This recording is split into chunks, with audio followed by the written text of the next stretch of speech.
Hello everyone, Zach Barnes here for the WT Sports Network, welcoming you to this week's edition of Heard That. This last week wasn't too incredibly busy for WT Sports, but we have one big weekend coming up. Men's cross country with quite the venture on Saturday. They went down to Florida to race in the national championship. The team ended up finishing in 20th, but Jeffrey Kipchumba ended up finishing 15th place for the Buffs and ended up getting his second consecutive All-American honors. Oh man, so proud of Jeffrey. He executed the race plan to a T. We knew it was going to go out fast. The guys at the top of D2 are just exceptional, and I told him to kind of sit back and just kind of find his rhythm and work his way up. And I think at the 3K mark he was about 55, 60, and worked his way up to 15 by the end of the race. And it was really great to see him execute the race plan. We've been working on his finish quite a bit, and he did real well. And I thought the efforts from the guys were great. They've had a great season.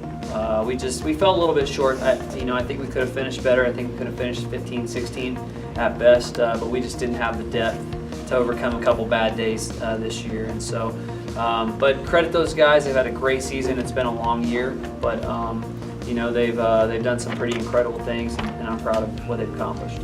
With cross-country season finally over, Buff and Lady Buff Track and Field now looks forward to their indoor track and field season. First weekend for the Buffs and Lady Buffs will actually be coming up in a couple weeks on December 3rd, where they will go down to Adams State. Thursday night, the Lady Buff volleyball season came to an end in San Angelo. Lady Buff saw Texas A&M Kingsville in the first round of the Lone Star Conference playoffs. Despite a comeback in sets 3 and 4, forcing that set 5, Texas A&M Kingsville was just not going to back down. Looking at it, the King, specifically about the Kingsville match, the frustration about that is what happened in the 5th. We literally have been working on for the last 3 weeks, and we're just talking about facing your fear. So we literally script certain things that every girl has struggled with. And so then what happened in the game, it literally came to fruition that opportunity presented itself, and it didn't work out. You look back, and there were some things that changed, and most of the things were with the young kids, and they're just going to get better. But the biggest thing is like the kids that we've signed, and the kids that played, and the kids that made the most strides were the young kids. Okay. And one of the players, Mike, had to make a decision. She's been out now for a while with a busted leg. And when she came in, she had to sit there and make a decision. Either she goes back in, hobbled, or she can just ice it. It's her call, trainer's call. Trainer gave her the thumbs up, it's her call. So she chose to go out there to be with her teammates. Taylor Crest did really good. And then Rachel Rhodes, a freshman DS, literally just got cleared literally the day before to a wrist injury. Hasn't played in 3 weeks. So it's one of those things of like, they made decisions to go out there and hurt and try to come out with a W. So I look at it as a positive. It's just tough when it's a loss, and it's tough when it's the end of the year. But I saw a lot more growth with our young kids than I've seen in quite a while. Elisa Benson was selected as a first-team LSC member, as well as Corey Haley and Lauren Britton as second-team honors. Selena Batiste was picked as an honorable mention, where Lauren Britton and Libby Strickland were selected as all-academic team members. It was funny, is I got an email from someone asking my opinion about some of those players, and you don't realize until a kid's done how much some of the changes they've made. So for instance, Elisa, when we got her in the spring, she was very one-dimensional, just hit. And now she's going to be an All-American. She led the conference in blocks. Her hitting, it's like she's just a well-rounded player. Corey Haley, yeah, she struggled some, but at the end of the year, the coaches, you can't vote for your own kids, nominated her second all-team. The outside hitters on the first team are All-Americans. And she's now 6 rotations, and she's played middle, right, outside.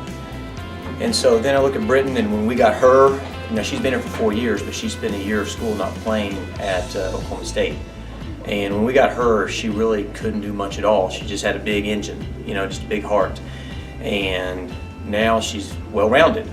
And so, and now she's gonna be 4th all-time with over 2,000 digs. So it's really interesting how the girls became very complete players. And what's really sad is as a coach, and specifically me, is sometimes you really don't appreciate how much they've grown until it's all said and done, and then you really see how much they've really grown through their time. Jessica, she didn't play much, but she was great for the team. And then, Libby, If we had her for 4 years, it'd have been amazing what she could have done. So, but those three main girls, then Kylie, she had tough shoes to fill, and I think she did pretty admirable. It's, you know, like we sort of joked, she found a way always to play no matter who we brought in. So they did great. Me specifically didn't give them enough credit. Buff and Lady Buff basketball only had one game apiece this last week. Starting on Thursday, the Buffs took a trip down to Lubbock where they played LCU. Even though the Buffs were able to come back in the second half, the hole they dug in the first half was just too much to get themselves out of. Buffs ended up losing 86-95 to the Shaps, and coming up for the Buffs, they will see Oklahoma Panhandle State tonight. Tonight is also family night at the First United Bank Center for men's basketball, so be sure to bring everybody out and support your Buffs. And also after the game, the team and coaches will be down on the court handing out free posters, and we'll also be signing those. The number one thing, and I told our guys we were very proud of them for coming back. Like you said, we were down by 27, and we dug ourselves a hole, the players, the coaches, everyone, and I was very proud of them for coming back and battling, and we had a chance to tie it with about 30 seconds left. We missed a three.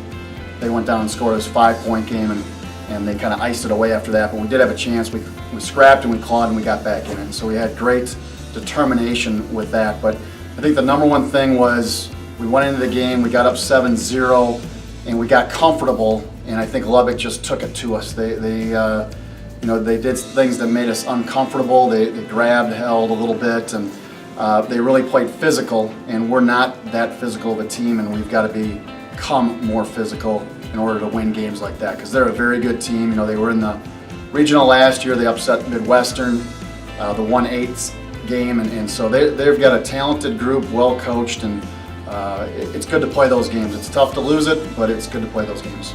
Just going back to that Lubbock game, I think we focused a little bit too much on Lubbock and not ourselves, and so we're really trying to really focus on what we're going to do this next 3 games. We have actually 6 games at home now coming up, and we want to start playing better as a team. We can't worry about the other team, the officials, anything like that. We just really want to focus on what we do well, and the things that we don't do well, we want to correct those and play better basketball.